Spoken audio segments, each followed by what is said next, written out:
หมอยซุงค่ะหมอยซุงพี่ๆน้องๆผู้ปันแห้งขาวสายหมะขอมกกอกค่ะมื้อนี้ก็เป็นวันที่6เดือนธันวาคมที่4ปี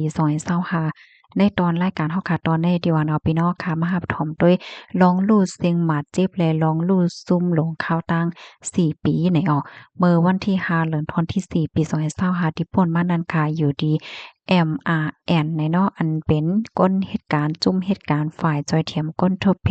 ก้นเมืองคมตุ่มเมียนมาไล่ออกมาเปิ้นเผาลาดว่า ข้าวตั้ง4ปีตีป่นมานั่นก้นเมืองคมตุ่มเมียมมาเลยคบตั้งลงลู่เหยซุ่มลงเดว่าว่าที่เป็นในตอนตรงวงก้นป้ายมักมีลงถังหางลอดแล้วป้าเจ็มลงข่มลมเจอใน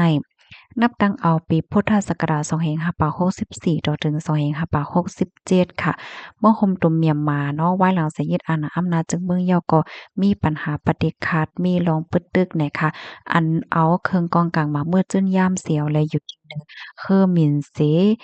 ปึดตึกปล่อยหมากในมีอยู่7เห็งโคกผา41ปอกค่ะ7เห็งโคกผา41ปอกก้นวันก้นเมืองรู้เสียงสายใจย้อนประว่าปังตึก14,000เห็ง5ปาก51เกาะอันทุกญาติงยอบมี82,000เห็ง2ปาก19เกาะในนั้นมีปลาลูกอ่อน1เห็ง7ปาก75เกาะว่าไหน ผู้มีพลพรเขาลาดว่าไหว้เสวันเมืองมีปัญหาปฏิฆาตเป็นปังตึกในเมืองเย้ามีพรตุ่มยอนต่อก้นวันก้นเมืองหลายเจอหลายเมี้ยวหลายปานหลายฝ่ายว่าที่เป็นปัญหาลองไปมักมีลองปัญหาปฏิฆาตเหมือนจังนำว่าเป็นฝ่ายนั่นฝ่ายในให้แน่เนาะ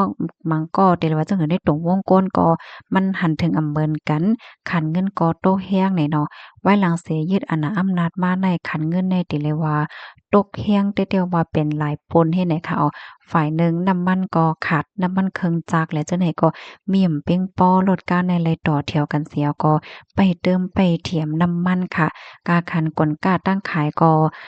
ตื้อคืนมาเฮ็ดไหนนะเมื่อพ้องที่น้ำท่วมนั่นก็ยิงแค้นหนาเหย้าเฮ็ดจังได๋ค่ะคันกดในกึ่งกลางคืนเฮ็ดไหนค่ะ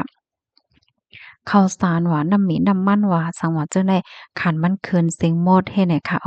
กำในเพราะว่ามาด้วยพรตุ้มยวนตอนตาในตรงวงก้นค่ะเนาะเมื่อกี้นั้นเป็นลองการอยู่การกินการไปมักมีนะกำในซ้ำมาในตอนของตรงวงก้นในตอนตรงวงก้นเนี่ยก็อยู่ดี UNOCHA ก็ลาดว่าก้นวันก้นเมืองก้นมะห่มตุ่มยามมาในไลออนกันผัดวันยานเมืองในหมอก3.5ล้านก่อค่ะ เพราะว่าเอาเข้าปากมันว่าเนี่ยจึงเป็นเข้าปากเลย6%ของก้นวันก้นเมืองตำบลมี57ล้านก่อเนี่ยค่ะป้องว่าก้นเมืองห่มตุ่มยามมาได้มีคนอยู่57ล้านก่อเฮ็ดให้เขาเหลือเซนั้นก็มีลูกอ่อนตั้งนำตั้งหลายที่อันรู้สึงสายใจในแก่ปังตึกค่ะในก็1ใน3ค่ะเนาะเส้นหมายก้นอันปลายเพเจอในก็ป้าลูกอ่อนแลก้นหนุ่มให้ไหนค่ะเหลือเซนั้นก็เมื่อห่มตุ่มในยังมีมาเทียงเปิงปรสีก้นหนุ่มแต่แลเขาหับท่ามการศึกเนี่ยค่ะอยู่ที่ของเสียซึ่งมันเขาเนี่ยก็เปิ้นเผาใจปักเปิงหมายมีค่ะเนาะเต็กให้ก้นหนุ่มเซียนอายุ18ต่อถึง35ปีโพจ้ายและนางยิ่งอายุ18ถึง27ปีแต่แลเขาหับท่ามการศึกเมื่อวันที่10เดือนธันวาคม2ปี2524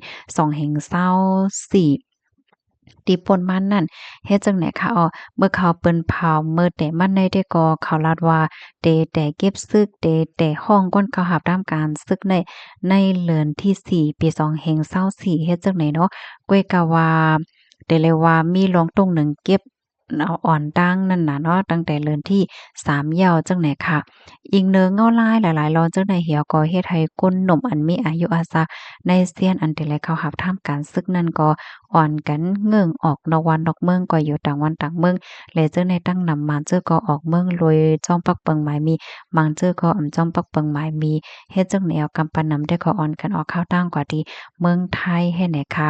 ตั้งฝ่ายของเสียซึ่งมันเขาเนี่ยก็ไล่ออกเปิงปรสีหลายๆเจ้อหลายๆเปิงค่ะเนาะหนังหือการออกนอกวันนอกเมืองในเตเตอหยาบมีลองกดทัดเฮ็ดไหนคะเพราะว่าก็ถึงตีของเฮิรมิงก็ได้ทำได้ทำเลยแต่เลยมีสักเสียงหลักฐานมันแต่เลยมีอันนั้นอันใดเฮ็ดให้นั้นน่ะเนาะตอนตาก้นดีมีเส้นทางสายทางนั้นก็มีเงินตื้นตาก็เหตุการณ์ต่างวันต่างเมืองก็อยู่นอกวันนอกเมืองเนี่ยก็เขาเนี่ยก็เลยซ่อนตัวอยู่ไว้ดีในวันปึ้นดีตัวเจ้าเก่าค่ะบางจื้อก็อยู่ต่างที่ต่างตั้งต่างวันต่างเว้งเฮ็ดแหน่เนาะบางจื้อก็ กว่าอยู่นอกวาน5สัง5แหละจังไหนคะเลือเสนั้นก็เลยฮู้ว่าบางก้อนในอำมีตั้งออกค่ะเนาะเดี๋ยวก่อนนอกเมืองก็จังเดี๋ยวกว่าอยู่แลก็ฮู้ในเสียวแลวนปอดเสียวก็เฮ็ดดีตัวเจ้ากับกวาดจังไหนก็ไหลหันมีมาป้าเนี่ยค่ะเลือเสนั้นบางเปิ้นตีค่ะเนาะก็ในนาหอต่อเฮิรนตีอันมีเอ็นมีแฮงมีเงินมีค่ำเนี่ยก็เขาก็ได้เอาเงินในจ่ายเตี้ยนตังหนังเฮอลูกจ้ายเขาเต็มเลยเขาก็รับทำการซึกเฮ็ดจังไหนก็มีเนี่ยค่ะ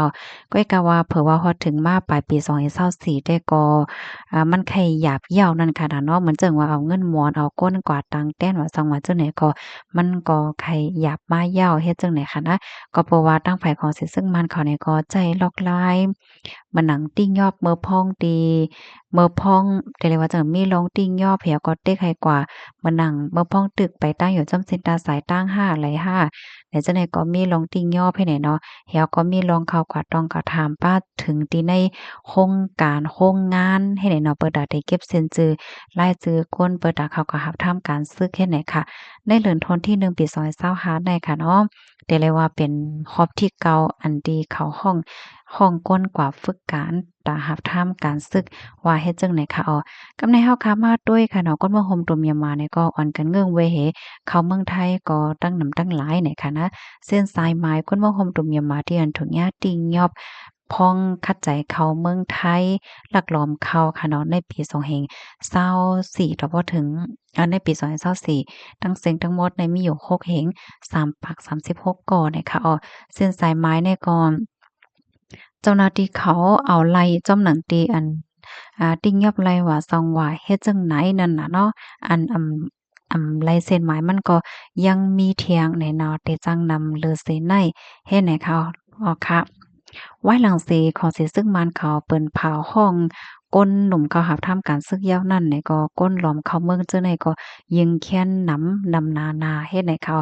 ลักหลอมเข้าเมืองเนาะเพราะว่ามาก็เขาตั้งลานค่ะนะเขาจ้อมเหมือนจั่งว่าค้ำนำคำหังให้ไหนค่ะค่ะเขาเนี่ยก็เตใจเอาเงินปันค่ะเนาะกามันได้ก็เพราะว่าส่วนเป็นเงินไทยใน20,000ดอกถึง50,000บาทเจ้านายเฮ็ดให้เขากำปั้นนำได้ก็เจอเขาได้ถุงยาทิ้งยอบดีเจตอนกาญจนบุรีสังขลาบุรีเจตอนตากแม่สอดเจตอนด้านน้องเนาะอันแลนลิ้นตั้งปอดตอนไตเฮ็ดให้อันมีแลนลิ้นติดจับกันตั้งมาเลเซียว่าสังว่าเจ้านายเฮ็ดให้ค่ะอันกำนำดีอันถุงยาติ้งยอบได้ก็ได้เป็นจ้อมเจ้าโป้นเฮ็ดให้ค่ะกำในซ้ำเฮาค่ะมาด้วยเทียงลองอันก้นมะฮมตุ่มเมียมมาอันมีไว้อยู่ที่ในเมืองไทยในซัมมิจึงหือเนี่ยค่ะเนาะแต่มีอยู่4ตอนเนี่ยค่ะตอนที่1ในเนี่ยค่ะเป็นก้นตีปลายเพปังตึกเนาะอันมีไว้อยู่ที่ในปื้นตีลือโจกข้าวเกาตีเนี่ยเนาะอันนี้ก็เข้ามาตั้งแต่เมื่อพ่องปีพุทธศักราช2527จึงเนี่ยค่ะเดมีก้นอยู่หมอกเจ็ดหมื่นก็เจอได้ที่สองขาเนี่ยก็เป็นก้นเจออันปลายเพเนาะปลายเพปังตึกแล้วก็เข้ามาที่ในเมืองไทยเนาะไว้หลังสีเปิ้นยึดอาณาอำนาจจึงเมืองเฮ็ดจึงไหนได้เป็นอันจุ่มที่2กับในจุ่มที่3ซ้ำเป็นก้นตีปลายเพอันเข้ามาถึงที่ในเมืองไทยไว้หลังสิเปิ้นยึดอาณาอำนาจจึงเมืองเฮ็ดจังไหนคะ ยกข้อที่4เนี่ยก็เป็นแห่งการย้านเมืองเนี่ยแห่งการย้านเมืองมื้อเหลียวเนี่ยก็ก้นที่อันมามีไว้อยู่ที่ในเมืองจึงไทยเนี่ยก็ได้มีอยู่4ตอน4จุ่มเจิ้นในเฮ็ดไหนค่ะบางเจิ้นเนี่ยก็เจิ้นหนึ่งวันค่ะเนาะวันเมืองสุขเหการเมืองสุขเหก็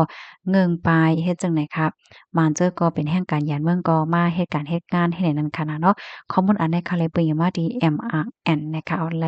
เตรียมต่างไว้นะคะค่ะหนังหือพี่น้องเฮาค่ะบ่ได้เลยรับถอมหลายๆรับฮู้กันนั่นก็ช่วยกันสืบเปิ้นแพ่แชร์ก็ใส่กำหน่อยค่ะในตอนแน่ๆค่ะแต่ก็ใครปันตั้งใครใจพี่น้องค่ะอีกหนึ่งค่ะเนาะพี่น้องค่ะชื่ออันเป็นแห่งการย้านเมืองค่ะเนาะเข้ามาเฮ็ดการเฮ็ดงานเนี่ยก็อย่าลืมค่ะเนาะบ่ได้เป็นในวัดไหวตัวเจ้าเก่าแล้วก็สุนไหลตัวเจ้าเก่ามีนั่นก็สุนไหลเฮ็ดการเฮ็ดงานนั่นค่ะนะเนาะเพราะว่ามีคนมาจู้กว่าเฮ็ดอันนั้นอันไหนค่ะนะแล้วก็ละซื่อๆมันก็เพราะว่ากะต้องหนึ่งลองการว่านการเมืองก่อนในกลางใจว่าสวัสดิ์จังได๋เนี่ยก็ให้แลสติแรงๆค่ะนะพี่น้องค่ะมันสร้างทุกข์ในโกย่าเอาตั้งพิษในนั้นค่ะค่ะยินจมกูก็ที่รับถอมปันแห้งค่ะย้อนให้อยู่เลยกินหวานในรถเพกันค่ะเนาะหมอยสุงค่ะ